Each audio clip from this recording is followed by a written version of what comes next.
Et salut à tous, c'est Taski, on se retrouve pour une nouvelle vidéo. Cette fois, on se retrouve pour une petite review des Livres du Nord de la Compagnie Noire. Première review depuis mon retour. Ça commence à faire un petit moment que je suis revenu, donc il est peut-être temps de faire des reviews. Surtout qu'en plus, en bon youtubeur qui cherche des vues, je devrais en faire plus, vu que pour l'instant, c'est ça qui marche le mieux sur ma chaîne par rapport aux anciennes vidéos que j'ai faites. Mais bon, visiblement, on n'est pas là pour ça. Enfin bref, du coup, je voulais vous parler aujourd'hui de la Compagnie Noire, de la première trilogie de la Compagnie Noire, Les Livres du Nord, que j'ai fini récemment. Et du coup, j'avais envie de faire une petite vidéo pour faire une review slash présentation de cette série que j'ai pas mal aimée. Donc on va commencer par une introduction. La Compagnie Noire et les Livres du Nord, plus précisément, qu'est-ce que c'est? La Compagnie Noire est une série de fantasy, de dark fantasy, grimdark même, de Glenn Cook, qui est composée de 11 romans, même si une tétralogie est prévue pour sortir cette année, le premier tome en novembre 2025, le tome 2 en février 2026, et les deux prochains tomes ne sont pas encore annoncés. Donc 11 tomes pour l'instant, 16 quand ils sortiront. 15, je sais pas faire des maths GFL, qui sont séparés du coup en plusieurs cycles. Je regarde mes notes à côté des fois, c'est pas grave. Et du coup, le livre du Nord, la première trilogie, a été publié entre 1984 et 1985. Donc on est sur de la fantasy qui est bien vieille, et c'est pour ça qu'au début je parlais du fait que la Compagnie Noire est un des précurseurs de ce qu'on appelle maintenant la dark fantasy et la grim dark fantasy. C'est-à-dire que toutes les œuvres comme La Première Loi de Joe Abercrombie, Game of Thrones, même des œuvres, alors je ne sais pas à quel point c'est vraiment inspiré ou pas, mais des œuvres comme Berserk, comme les Dark Souls, sont des œuvres qui sont beaucoup dans le thème de la Compagnie Noire. Je ne sais pas à quel point c'est réellement inspiré ou pas, mais du coup ça vous donne une idée d'à quoi ressemble la Compagnie Noire. Les livres du Nord, ça prend la forme d'un récit sous forme de carnet de bord, plutôt de chronique en fait, où on suit Toubib, qui est le médecin de la Compagnie Noire, mais aussi celui qui gère les archives et qui doit écrire l'histoire de la Compagnie Noire. Et du coup, en fait, le récit, c'est ces chroniques que Toubib écrit pendant l'histoire. On lit les chroniques en fait de Toubib, ce qui est un format assez intéressant et qui change un peu de d'habitude. On n'est pas 100% sur de l'épistolaire, mais il y a un peu des choses qui rappellent ce genre. Et pour ce qui est des adaptations de La Compagnie Noire, malgré le fait que ce soit une série très très influente, il n'y en a pas eu. Il n'y a jamais eu d'adaptation, hormis un jeu de rôle qui a été publié en 2017 et dont un autre jeu de rôle serait en train d'être développé, qui a été annoncé en 2024. Sinon, je n'ai pas trouvé, en tout cas, il y en a peut-être, mais je n'ai pas trouvé d'autres adaptations de La Compagnie Noire, que ce soit en jeu vidéo, en BD, film, série, animation. Il n'y a rien, visiblement. Donc ça m'a pas mal étonné, peut-être qu'il y en a que je ne connais pas, que j'ai raté, peut-être dites-le moi si vous connaissez, mais en tout cas moi j'en ai pas trouvé. Du coup, la Compagnie Noire, de quoi ça parle? À la base, j'avais prévu de lire un petit résumé, mais ma tablette est déchargée, donc, oups. Donc je vais devoir faire deux têtes. La Compagnie Noire, on suit du coup, la fameuse Compagnie Noire, qui est une des dernières compagnies franches du monde dans lequel se passe la série. La Compagnie Noire est connue comme étant une compagnie très très crainte, parce elle est très efficace, mais aussi très violente. Elle n'hésite pas à utiliser des tactiques déloyales pour venir à ses fins. Elle a vraiment une réputation assez sombre.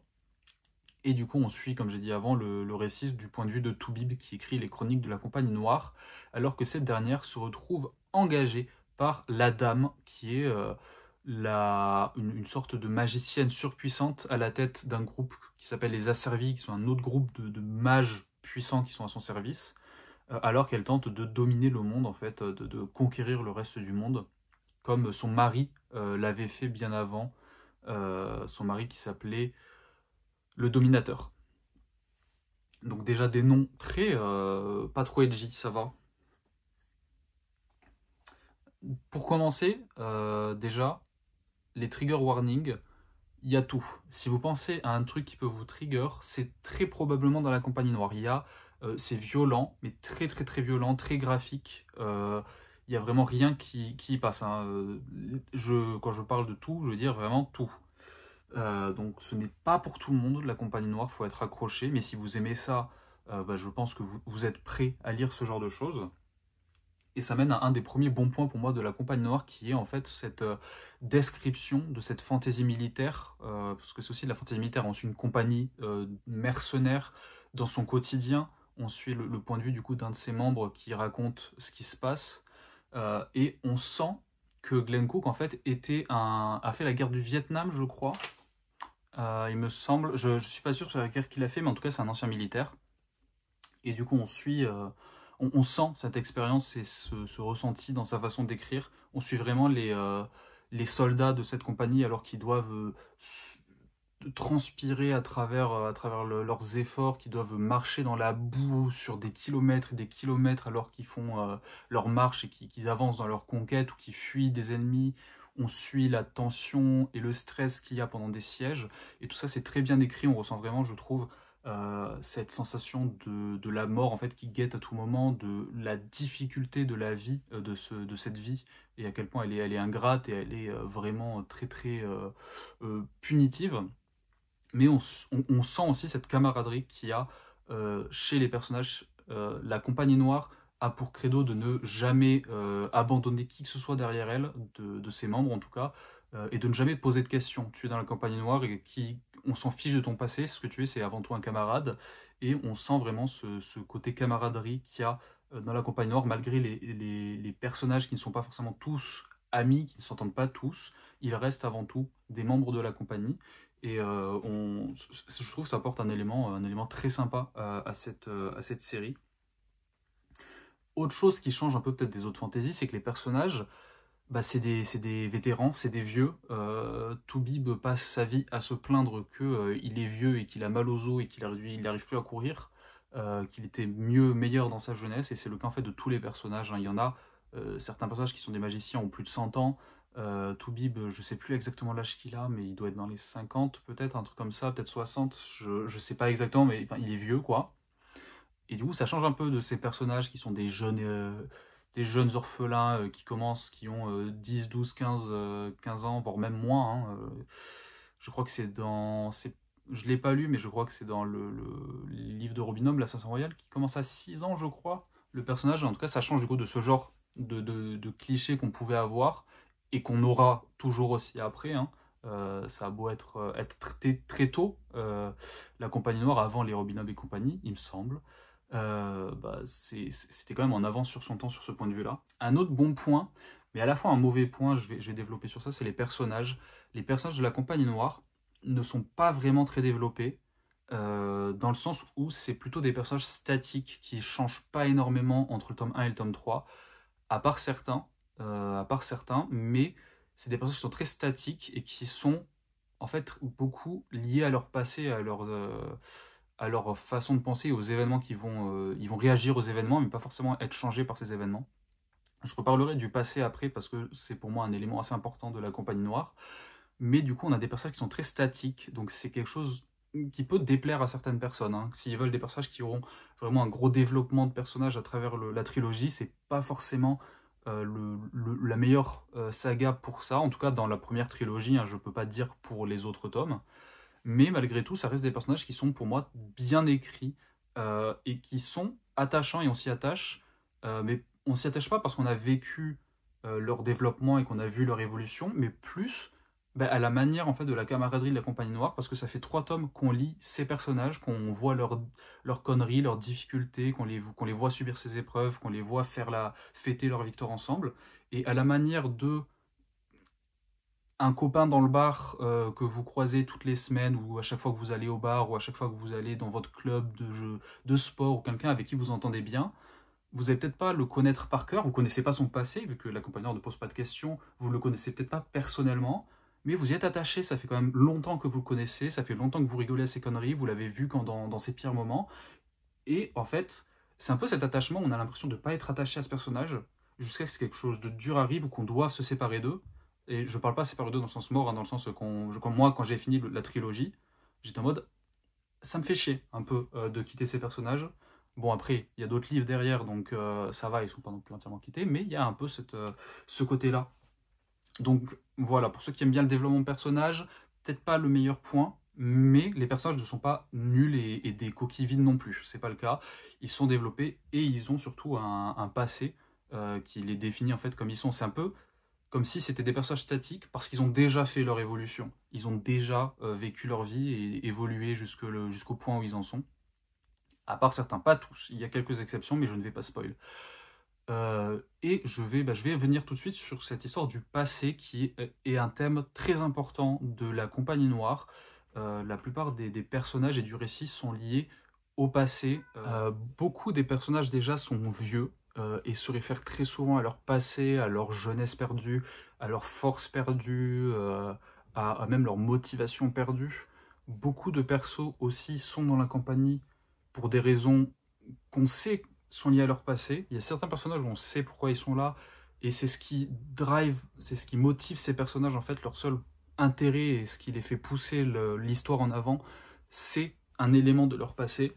Je ne vais pas spoil pour vous laisser la surprise, mais voilà, il y a certains personnages qui sont vraiment motivés, et l'histoire avance entre autres par ces personnages.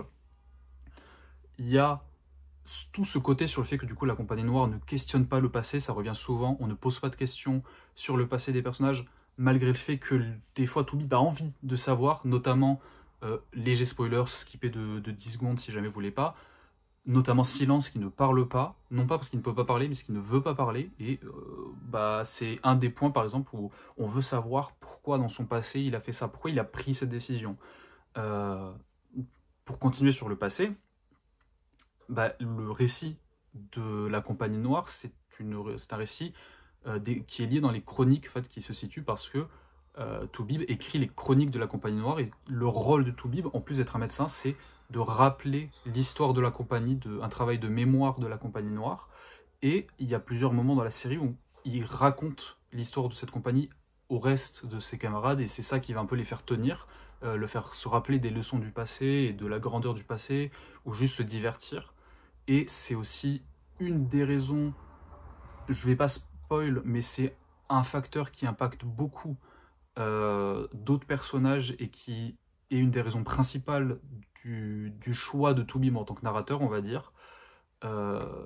Cette importance du passé de la Compagnie Noire et de leur compagnie, hein, tout simplement.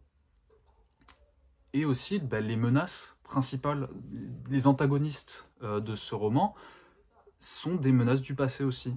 La Dame et le Dominateur sont des puissances qui reviennent, qui sont des puissances de légende, qui avaient été vaincues et enfermées en fait avant, et qui reviennent pour tout détruire. C'est pas une nouvelle menace, c'est encore une fois le passé qui ressurgit.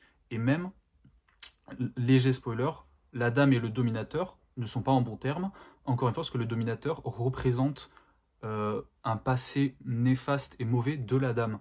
Donc on a vraiment un côté où le passé, pour moi, est un des thèmes les plus importants et les plus intéressants de la Compagnie Noire. Et je suis très intrigué de voir comment ça va évoluer, en tout cas dans les autres tomes. Est-ce que ça va toujours y avoir cette importance du passé, aussi bien pour définir les personnages que pour motiver leurs actions, pour motiver l'évolution de l'histoire, l'avancée de l'histoire et pour motiver le world building. Vraiment, tout tourne autour du passé dans cette série.